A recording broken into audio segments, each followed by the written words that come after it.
দিগন্ত জুড়ে পাকা ধান আর বাতাসে পাকা ধানের ঘ্রাণ। ধান কেটে গোলায় তুলছেন ধামরাইয়ের কৃষকরা। এবছর আমনের বাম্পার হওয়ায় হাসি ফুটেছে তাদের মুখে।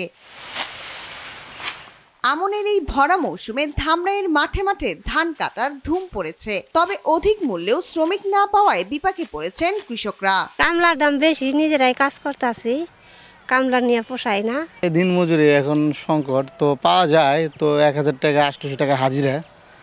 এই কারণে আবার 3 বেলা খাবার দিতে হয়, এই জন্য দেখা যায় অনেক খরচ পড়ে যায়। এর জন্য নিজেরা আমরা ধান কাটতেছি আর কি। এই ধান এখন 1050 টাকা হয়, বুঝছেন?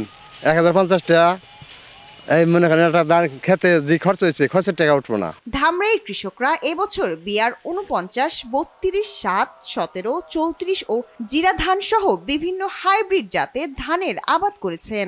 আবহাওয়া অনুকূলে থাকায় বাম্পার ফলন হয়েছে আমনের। তবে সার কীটনাশকের দাম বেশি হওয়ায় বেড়েছে উৎপাদন ব্যয়। 49 ধান খুব ফলন ভালো হয়েছে ঠিক আছে, কিন্তু ধানের সারের দামটা আর বিষের দামটা খুবই বেশি। এক শতাংশতে 20 কেজি 25 কেজি এরকম হয়েছে।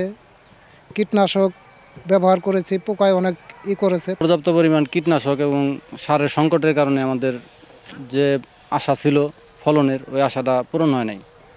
মানে সার আর কীটনাশকের সংকটের কারণে আমরা একটু ক্ষতিগ্রস্ত আছি বর্তমানে। ধামরাইয়ে এবছর লক্ষ্যমাত্রা ছাড়িয়ে গেছে আমনের আবাদ। প্রতি হেক্টর জমিতে ফলন হয়েছে 4 থেকে 5 টন, দাবি উপজেলা কৃষি বিভাগের। আশা করছি এই যে চলতি বড় মৌসুম আসতেছে, এই মৌসুমে ওনারা একইভাবে গত বছরের চেয়ে আমাদের এবছরে আবাদ আরো বৃদ্ধি পাবে। ধামরাই উপজেলায় এবছর 10,000 হেক্টর জমিতে আবাদ হয়েছে আমনের। শায়লা খান, নিউজ ডেস্ক, দেশ টিভি।